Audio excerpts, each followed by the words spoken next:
ఒత్తిడి. ఈ పదాన్ని వినగానే మనలో చాలామందికి ఏదో తెలియని బరువు అనిపిస్తుంది కదా.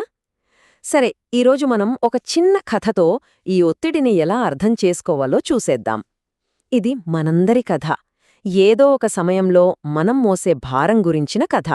ఇంకెందుకు ఆలస్యం, మొదలుపెడదాం. ఈ కథలో మన హీరో పేరు కిరణ్. కిరణ్ అంటే మనలో చాలా మందిలాంటి ఒక యువకుడన్మాట.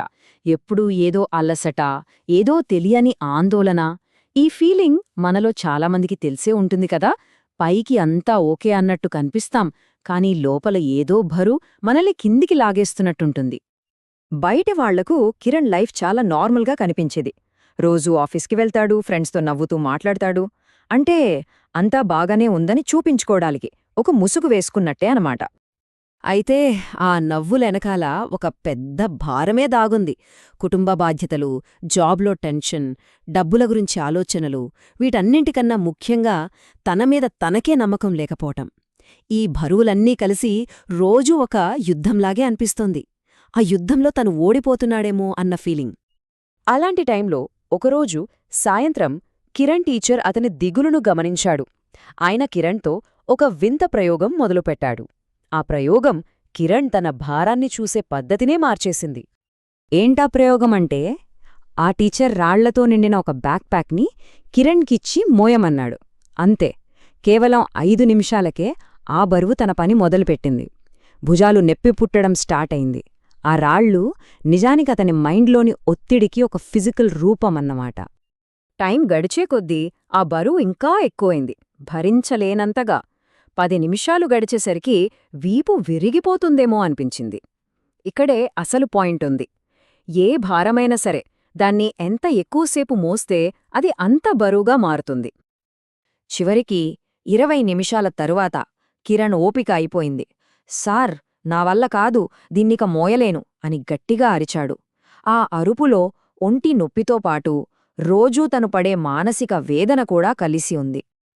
అప్పుడు ఆ టీచర్ అన్నారు ఆ మాట, ఆ ఒక్క మాట. కాని నువ్వు ప్రతిరోజూ నీ మనసులో ఇంతే బరువును మోస్తున్నావు. అంతే. ఆ ఒక్క వాక్యంతో కిరణ్కి ఒక్కసారిగా అంత అర్థమైపోయింది. ఆ రాళ్ల బ్యాక్ ప్యాక్కి తన మనసులో మోస్తున్న ఆ కనిపించని భారానికి మధ్యున్న లింకేంటో తెలిసొచ్చింది. ఇక్కడే అసలు కథ మలుపు తిరిగింది. ఇప్పుడస్సలు పాఠం మొదలైంది. ఒక భారాన్ని అర్థం చేసుకోవాలంటే ముందు అందులో ఏమేమున్నాయో తెలుసుకోవాలి. అందుకే ఆ టీచర్ బ్యాక్ ప్యాక్లోని ఒక్కో రాయిని బయటకు తీస్తూ అది దేనికి సంకేతమో చెప్పడం మొదలుపెట్టారు. మొదటి రాయి. ఇది మనలో చాలామంది మోసే బరువు. భవిష్యత్తు గురించి ఓవర్గా ఆలోచించడం, ఇంకా జరగని వాటి గురించి ఊహించుకుంటూ టెన్షన్ పడటం. ఆ టీచర్ సింపుల్గా చెప్పారు, తొలగించు. అంతే, ఒకే ఒక్క మాట, కానీ ఎంత పవర్ఫుల్ గదా. ఇక రెండో రాయి, ఇతరులతో పోల్చుకోవడం. పక్కవాళ్ల లైఫ్ని చూసి మనల్ని మనం తక్కువ చేసుకోవడం. ఇది మన సంతోషాన్ని సైలెంట్గా చంపేస్తుంది. మళ్ళీ అదే మాట, తొలగించు. ఆ భారాన్ని వదిలించుకోవడానికి మనమే నిర్ణయం తీసుకోవాలన్నట్టు. మూడో రాయి. ఇది చాలా లోతైనది. ఫెయిల్ అవుతామనే భయం, ఓడిపోతామేమో అన్న భయంతో అసలు ప్రయత్నించడమే మానేస్తాం కదా. అదే ఇది. ఆ భయానికి కూడా అదే సమాధానం, తొలగించు. ప్రాబ్లంని గుర్తించడం, దానికొక పేరు పెట్టడం, దాన్ని వదిలేయడం. ఇక చివరి రాయి, గతాన్ని పట్టుకొని వేలాడటం. పాత గాయాల్ని, బాధల్ని వదలకుండా ఉంటే మనం ప్రెజెంట్లో బతకలేం. చివరిసారిగా అదే శక్తివంతమైన మాట, తొలగించు. అంతే, బ్యాక్ ప్యాక్ ఖాళీ అయిపోయింది. ఇక్కడే ఆ టీచరు అసలు నిజాన్ని చెప్పారు. సమస్య ఒత్తిడి కాదు, ఎందుకంటే అది లైఫ్లో ఒక భాగం. అసలు సమస్య ఏంటంటే ఆ ఒత్తిడి ఏంటో అర్థం చేసుకోకుండా దాని కింద నలిగిపోవడం. కిరణ్కి అప్పటికే చాలా భారం దిగిపోయినట్టు అనిపించింది. కాని ఆ టీచర్ పాఠం ఇంకా పూర్తి కాలేదు. ఆయన మనసుని ఎప్పుడూ తేలికగా ఉంచుకోడానికి చాలా ప్రాక్టికల్గా ఉండే ఒక 4 స్టెప్స్ చెప్పాడు. చూడ్డానికి ఈ 4 స్టెప్స్ చాలా సింపుల్గా అనిపిస్తాయి, కానీ చాలా పవర్ఫుల్.